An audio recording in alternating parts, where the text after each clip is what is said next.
What's poppin', everybody? Sabro24. Today I thought I'd give you guys what my brief thoughts are for every Pokemon generation, from number 1 to number 7, all the gens we have so far. This video is probably going to be very long, but it is going to be very brief thoughts, just whatever comes to mind, what every gen sort of represents to me, what it means to me, and what are the things that come to mind when I think about them. Generation 1, the first generation, there really isn't much to say. It was the gen that started it all. There's not really much you can criticize about them for its time, what it represents, and what it brought to the table. It was basically ahead of its time. An RPG where you catch the monsters you defeat, and you can use them against your opponents essentially, and use the monsters that you normally beat in other RPGs. It was pretty revolutionary. It was basically what kickstarted this franchise, and a lot of the aspects and mechanics, even in that first game, are pretty solid. If you play a Pokemon like a game like Yellow, let's say, which is the most superior version of Red and Blue, you could say, then it really is just a solid old school game, with the mechanics laid out. The region, is pretty good. The theme of that gen is genetics. There's a bunch of cool places to explore, and it's more like an urban sort of region. But it's cool. It was the first generation. I can't really say much about that. The 150 Pokemon, the original ones, they're basically just amazing. I really can't find any one Pokemon that I fault them because of the genetic aspect. A lot of Pokemon that people hate, like Voltorb and maybe Grimer, Muck, and the Pokemon that say, oh, they're not really that creative. I have a lot of different opinions about that. As long as it sort of makes some sort of sense. Like, for example, we could say like the Voltorbs, they were just Pokeballs that, because of the exposure of magnetic waves or something, they became alive and they have life and they become Voltorbs, what have you. Sort of think of all sorts of reasons, like Grimer, the same thing is like toxic waste that was brought to life. Good stuff. A lot of genetic Pokemon like Porygon, man-made. I can't really say anything bad about those games. They aged, Fire and Leaf Green. They were decent remakes for the time. Added the Sevi Islands too. But like I've said, it's just what kickstarted the whole thing. You can't really criticize the foundation. It's just we'll see how it goes from there.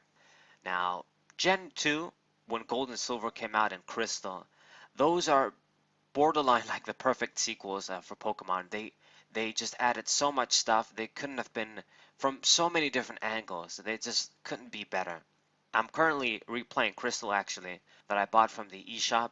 I bought Silver too, and I'm gonna get Gold as well. But let's just be conservative with the money so far. I'm gonna get them when I play them. Get the Gold at least. I got the other two. I wanted to trade and do stuff. But replaying Gold, replaying Crystal, I'm just thinking to myself, man, this game is just so perfect from so many angles. Everything that it brought to the table. Now, it does have a lot of flaws, and not necessarily flaws, but it's not really as strong of a generation, especially when you think about the Heart Gold Soul Silver remake, because of the time. And what I mean by that is because of it includes, the Kanto region, the actual Johto region isn't actually very big. I don't know if people realize that. It's pretty small. You can actually go through that game very quickly.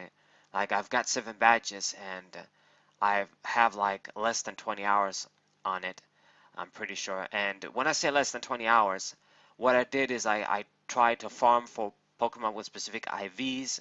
I hatched eggs. I did all of the side quests, a lot of extra training on the side, just a lot of exploration, catching Pokemon, just playing the game, to be like absolutely complete. I'm not really rushing through the game, but even just doing all that, it's amazing how quickly you can get from badge to badge. But that generation, man, it brought new Pokemon, it brought evolutions to Pokemon, which is what really makes a true sort of a sequel, a new generation. And all of the night mechanics, the radio, getting finally items every day like the berries, even though they're not the good berries from third generation, but it was a start. The apricorns basically getting free Pokeballs, and it's a nice little region, sort of a rural region. I don't remember what the actual place in Japan is called that it designed it. I know that the third generation is based on Honshu, the Tohoku region, but I think it's one of those rural areas in Japan, where tradition is really strong. They basically crammed as much content as they possibly could have for that game. Satoru Iwata, RIP, he was the guy that basically he managed to make possible to program having both regions basically in that game. The music is really iconic. In my opinion, it stands like the original sort of games. They're much better, considering their time when they were released than the Heart Gold Soul Silver remakes. Those games, they're good, of course, but they just don't feel completely right for me. They just didn't really translate as well as the original games feel like. It just seems like because of the region is so small, when you remake that, no matter what you do, it just doesn't seem kind of right. It was like the perfect Pokemon games for the perfect time. And I don't really know what much to say about Gold and Silver. They improved in many, many, many ways. Crystal introduced a Battle Tower too. Got the roaming Pokemon too. I wish maybe there was more legends in a Pokemon game like that, but the great thing about them, I would say, I guess, is of course, the freedom of exploration. You can basically just do a lot of things your way in that game. I think there's ways to just you can get like the seventh badge before you get the sixth and fifth badge. Fifth badge. You can do a lot of neat stuff like that. It is sort of on the easy side, like a lot of the levels for the trainers and some of the design doesn't make a lot of sense. Like when you go to certain places, it just seems like you can get your Pokemon can get really strong, and the trainers in that game just remain in a certain way. They don't really get strong as quickly as they should have been getting. It's just you can't really fault that game, and it was a borderline perfect game for the time. Now, next up we go to Generation 3. Now, I'm not gonna lie, this is a personal favorite of mine, is probably my favorite generation, but I like to think that it doesn't really matter.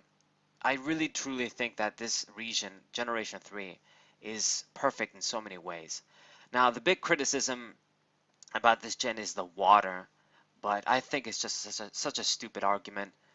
Really, for Pokemon games, to me, the best aspect about them is the mystery, wonder, exploration aspect. The competitive is sort of a separate thing, but when I play those games as a single playthrough, I really just want to have a lot of things to explore, a lot of cool stuff to discover, secrets, items, secret Pokemon, a lot of legendaries, which is why, Gen 3, Gen 4, and even Gen 7, they do a lot of shit right for me.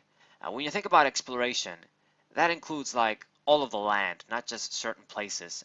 You want to explore, caves, mountains, go to explore the sea, the wide open sea, even go underwater, all this sort of stuff. And that's what Gen 3 does basically. All these sorts of areas to explore. A volcano area, you go to Meteor Falls, like a meteorite sort of area. It's just the perfect game for exploration, I would say. It introduced dive, of course. It was the first sort of a gen that basically included the dive mechanic and going underwater mechanic, which is just so great. I actually wish they fleshed that out even more. Back in the day, we used to imagine so many crazy stuff when we were kids, like maybe there was like legendary Pokemon underwater and secrets, and you could go to places and you use flash underwater so that it's not dark, and all sorts of cool stuff. The Pokemon in that region, of course, is just so many of my favorites. You really can't go wrong. It's just another sort of rural area like the Johto region. But I feel like they just made it more alive and more exotic. It just does a lot of shit right. Now, a lot of the aspects from Gen 2, of course, the exploration aspects are great. Like, there's a good enough sort of exploring the sea aspect in that game too, I feel like. But Generation 3 is just that when it really becomes completely fleshed out. I really can't say enough good things about Generation 3. They included so many new mechanics like the contests. Battle Frontier eventually came out. It was so great. A lot of legendaries, a lot of options to get legendaries. The way you get Regirock, Regirise, and Registeel, so much secrecy and so many little puzzles you have to make. It's just something I don't think we've ever seen to such a big extent. The unknown aspect in Gold and Silver, to be honest, is kind of shitty. I like the puzzles in that game, even though they're hard, like the Ammonite one, when you unlock the unknowns. But I feel like maybe they could have done more, or maybe they should have made things differently. But Gen 3, the puzzles for Regirockets Rise Registeel, it was just really good. Gen 3, what else does it do that's really great? The music is also really fantastic. The Team Magma, Team Aqua rivalry, and the sort of story in that game is just, the stakes are really high, but once again, it's like you have the exploration to do your own thing, and it's really cool like that. Like you even visit that sort of a Mount Pyre, the cemetery area, and it's a much more bigger game and much more deep game than people give it credit for, I feel like. Really cool. Man, the way Rayquaza is set up in that game is just so epic. And all the sort of technical mechanics that Gen 3 brought, it's just way too many stuff to list. We should go on a different video. I really don't want to focus too much on the mechanics, but it's basically the foundation of all the modern Pokemon games right now, and it just brought so many different things to the table. The way it is, that it stands sort of in the middle as the last sort of game where before the special and physical split happened, but at the same time having those new mechanics that weren't in Gold and Silver and the original Red, Blue, and Yellow Pokemon games. It's very unique. It's pretty special that it sort of stands in between them. It makes for an interesting metagame competitively too. I really can't say enough things about Gen 3. We could be here all day. Now, Gen 4, when Generation 4 came out, man, that was so great as well. Generation 4 is basically how a true sequel, like it really felt when that came out, like a true sort of a new generation that came out after Generation 3. Bring in new evolutions to Pokemon. That's basically how you set up your generation to feel like, yo, this is a new gen. New evolutions to Pokemon, new pre-evolutions of course too. That's how you set it up to be great in my opinion. And it really is sad we don't see that anymore. Like they did the Mega Forms and they did the Alolan Pokemon, but we need more evolutions, like regular evolutions, regular pre-evolutions to Pokemon, so that shit feels right. That's what I think anyway. That game, I know that it has a lot of sort of technical problems when it comes to the design for the region. Tamashi Hiroka mentioned them in her big video, and it's really great. Of course, I disagree with a few things, but it really is, it's hard to argue against a lot of the stuff she says. I just feel like if you don't really care about a lot of these sort of mechanics and the grindy aspect and the sort of go back, do this again aspect of those games, of running around to the same places and stuff, it's just another big game that is just great to explore. It's based on the Sinnoh region is based on another sort of rural region in Japan, but it's one of those more mountainous regions, so it just rolls off perfectly. You come from exploring, very sea-based region like what Hoenn was, to a mountainous region, so it was a good change. You got the snowy mountains, Snow Point, Snow Point City, and just a lot of mountains. You got Mount Coronet, of course, the central focus of that game. And it was another just sort of a very cool region and very different region from what we had explored and saw so far. It's just a true sort of sequel, a true new generation that doesn't do, the same shit. That's what I felt like. The technical stuff, they're real. But like I've said, if you really don't care about them and you just want to explore, a lot of great new Pokemon, just so much more content. Generation 4 is great because it basically expanded on a lot of the best stuff from Generation 3. Now, some stuff it did worse, like the contest, but the secret bases returned in the underground.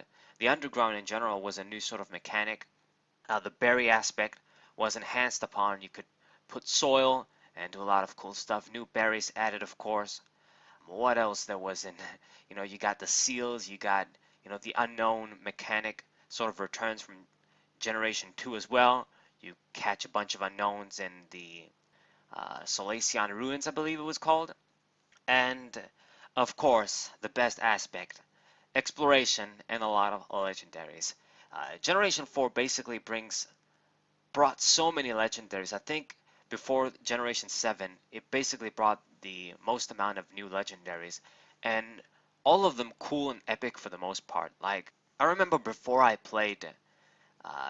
basically, yeah, played Diamond and Pearl, and I saw snippets of that, clips from Maryland and stuff, but I didn't play through the whole game. I didn't know like every legendary was, and just looking at, his Maryland Pokedex and going to the end, and you're basically spoiled for everything, and those Pokemon at the end are the legendary Pokemon. Looking at Pokemon like Cresselia and Giratina and Arceus and all this stuff, and just basically thinking, wow, damn, these Pokemon just really seem epic and wondrous. And even though when you experience them in the game, a lot of the times you sort of become disappointed. Like that's how it was for me a little bit with Gen 7. It didn't sort of play out as I imagined it. But with Generation 4, it was I wasn't disappointed at all. It was really epic. It was really wondrous, and it's just great that there were so many legendaries and you catch them in so many different ways. You gotta do so many different puzzles and quests and stuff. Darkrai, the events, Shaman, it was epic. The Arceus event, once again, it was epically played out, like the Rayquaza, the way it's set up to catch that Pokemon. I mean, the event never actually came to the West officially, but if you had an action replay, if you viewed that on YouTube from Maryland or from other people, and it was really epic. The competitive aspect of Gen 4, was really big. It was where the competitive stuff really started to thrive, and it's really the last classic Pokemon games, basically Diamond and Pearl and Platinum, and I guess you can count Heart Gold, Soul Silver. I want to mainly talk about the main games. Heart Gold, Soul Silver, they're basically reprints from Gen 2. And I feel like the Gen 2 games, they're stronger than the Gen 4 remakes. That's just me for the time of their release. Platinum is the best Gen 4 game. If you want to go, if you really want me to say it, I really feel Platinum is a stronger game than Heart Gold, Soul Silver. But anyways, yeah, a lot of people are gonna hate me for that. What else does DP represent to me? Diamond, Pearl, and Platinum. Just a lot of legendaries, a lot of exploration, man, and a lot of wonder, mystery, and just being able to do your own thing. That's what made Pokemon games cool for me. A lot of different ways to get the new evolutions for the new Pokemon, just so many different evolutions, and for the previous Pokemon. It was definitely like a true new generation. After, Gen 3 came out, it took a while. We really felt like, man, a new Pokemon generation. We weren't even thinking about it. It was great. Okay, so it's about time we go to Gen 5, I think. I spent enough time talking about Gen 4. So Gen 5, when that generation was going to come out, in my opinion, it basically had the potential to be the best Pokemon generation. Because I feel like every time a new generation comes out, it should really improve upon everything. It should be like surpass the previous generation in almost every way. Like the only unique aspect the previous generation would have would be like the story and the region. But when it comes to mechanics, they should always like one up the previous gen. And in a lot of ways, that's how Gen 4 felt from Gen 3. It sort of one upped a lot of the mechanics from Gen 3, and it brought new stuff to the table. But Gen 5, it really didn't do that. There's a lot of great things I can say about Generation 5.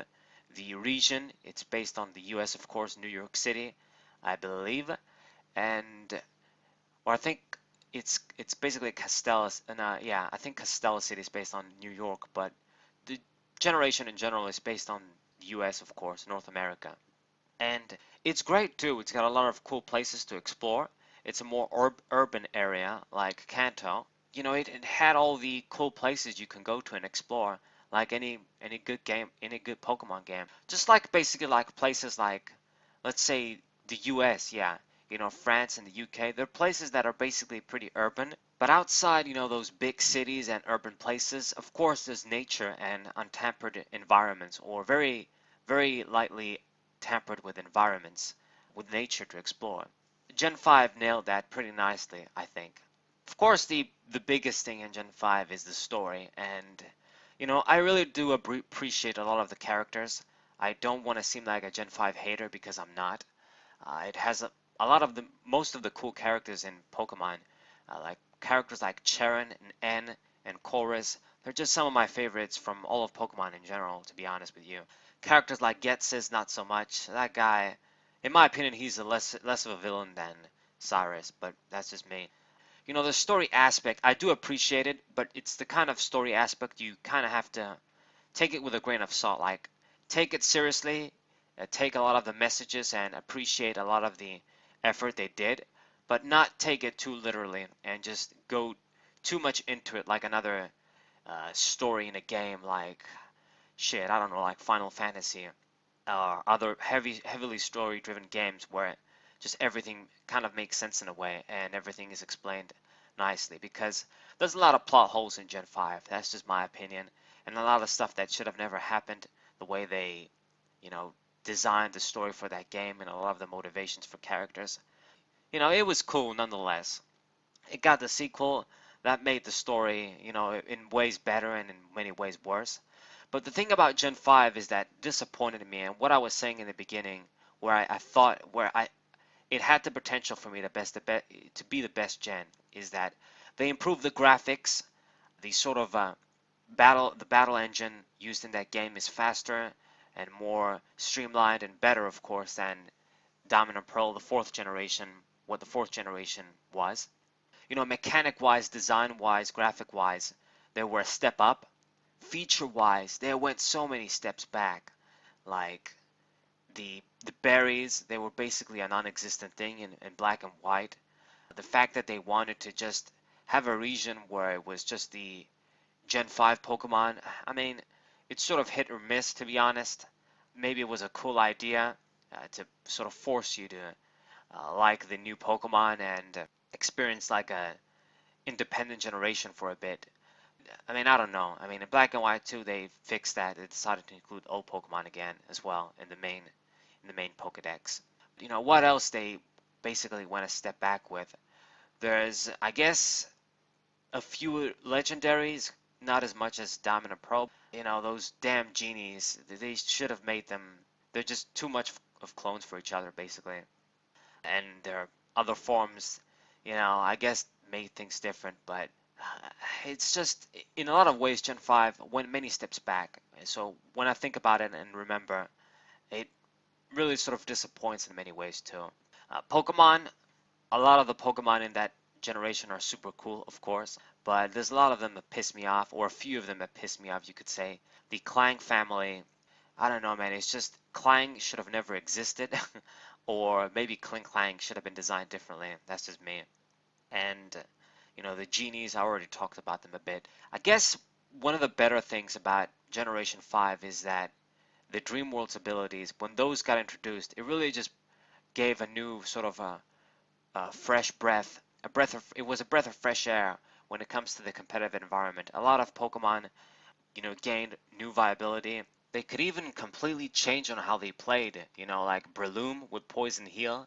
When it got Technician, I think, yeah, I believe it did get like a Technician, and it was it's Dream World ability, right? So you know when that Pokemon got that, it completely changed how it would have played. You know, you would use like Sword Stance, use Mach Punch, and you wouldn't do the healing stuff and stall stuff that you know the Poison Heal Breloom did. It just really was exciting to see so many Pokemon having a third ability, and of course, things got pretty busted too, but you know, it was sort of in a good way. It made things exciting for a bit. Maybe it was a little bit too busted with the weathers and stuff. You know, it was sort of another sort of era for the competitive metagame. That was pretty interesting. You know, the weather era, you could say. And you know, for Gen 5, that's really all I could say. A lot of the stuff that you know that game is supposed to be you know great for, like the story and the morals and stuff. I'm not 100% on. I do appreciate, of course, a lot of the new Pokemon. The generation in general, the way it's designed is pretty good. I wish that I mean, it's not on the level I'd say of the exploration you can get from, let's say, maybe even Gen 3 and Gen 4. But it does a lot of things right. Like the desert area was great. A lot of different areas are great. If you consider that it's supposed to be like the fifth generation game, I wish I mean, I think it's fair to say that it should have done a lot more. Like the dive mechanic is brought back, and they didn't really do a lot of good shit with that. It's just it sort of introduced a lot of cool stuff, but it sort of went back. It was like it went 2 steps forward and 2 steps back, sort of thing. So it's a little annoying. It's kind of sad, and it's basically Generation 5 is where the sort of where the Pokemon games started to go downhill in a lot of ways for us old school guys. Like it was one of those games where it gave you a lot of like max revives and a lot of the good ass items pretty much for free. You would get them like characters would give you like a bunch, like the Professor Juniper would give you like a bunch of max revives and shit for no reason. You really didn't see anything like this in Gen 4 and Gen 3 and the gens before that. You got the Master Ball for free from her basically. It just a lot of the it was basically when the game started to get much easier. I would say definitely. They sort of gave us the harder difficulty in Black and White too, but you had to beat the game to unlock that, and that was sort of maybe not so smart on their part. Anyway, doesn't matter. Then we go to Gen 6. Now, Gen 6, the way I remember that game, when it was going to be released and when it was announced, to me, Gen 6, X and Y, they're basically like the biggest hype, they were the biggest hyped Pokemon games like ever from any generation. That's how I think about them, to be honest. You know, we got introduced to the starters. It was going to be the first games on the 3DS, and they were going to be like the games where they would simultaneously release in all the regions. So it wouldn't be like the games would come out in the West and we almost knew everything spoiled from Japan. So you know, it was definitely it seemed like they were looking to be like the perfect games. Like okay, you know, they probably learned a bunch of their lessons from Gen 5, and the few mistakes that Gen 5 had, they're definitely gonna reverse them. And Gen 6 is gonna be like a true perfect Pokemon game that's gonna surpass the other ones in every way. And you know, once again, like Gen 5, it went a lot of steps forward, but it went a bunch of steps back too. Like, it really sucked. There's almost no like legendary Pokemon presence in that game. You've got your main legendary, which basically is handed out to you. You've got fucking Zygarde, which it's just there's no effort to get that guy, find that guy basically. And you know the other sort of cool legendaries that you can catch in that game, one of the Roman birds, depending on your starter, and Mewtwo. Those are basically Gen 1 legendaries. So that kind of sucks. And everybody else were just event Pokemon. So I feel like that's really sad. There isn't really much of exploration in that game too. Once you do the sort of a linear story, there's not much else you can do. Single player wise, I guess, you know, there's always the multiplayer and it was the sort of the park and for the competitive aspect of the game. But, you know, when it comes to exploration, when it comes to the region, it's pretty, but it's not really that special. Gen 6. Now, it's weird, you know, when that game came out, I do have like a lot of hours on that game, but I feel like it was a new generation. It was the first 3D game, you could say, and it was really fresh in our hands. You wanted to do all the competitive stuff too. Like, I don't remember what that place is called. It wasn't park, it was like a little house thing where you can catch Pokemon with 3 perfect IVs and their Dream World ability. I forgot, but it's in that place where the Battle Mazan is, you know, the post game. Oh well. Generation 6, I really can't add much to it. The whole feeding your Pokemon and petting your Pokemon thing, the Pokemon and me, that was great. I really love that. That's definitely like a true feature that 6th Gen brought us. That's great. It really made me feel even closer to my Pokemon than I already was. And it does, even though the Pokedex is small, it does include a lot of cool Pokemon. Like the starters are really good. I love my Fennekin, Braixen, and Delphox line. Pancham is pretty cool. A lot of other Pokemon, the fossils. It just did a lot of good things right, but went steps back once again.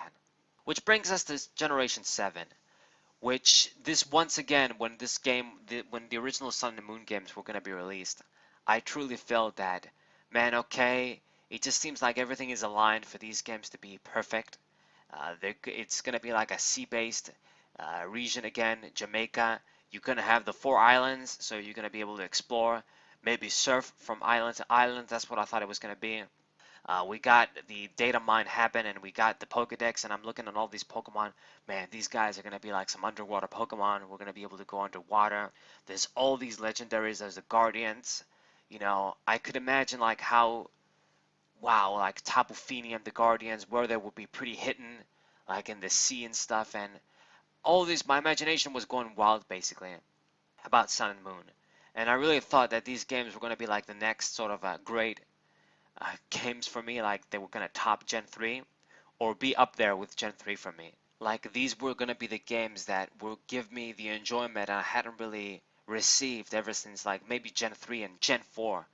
But once again, they did the exploration aspect is pretty good in the Sun and Moon games. I honestly didn't play Ultra Sun and Moon, so I can't really talk about those, but from what I understand, it's basically like the Platinum Emerald version of Sun and Moon in many ways.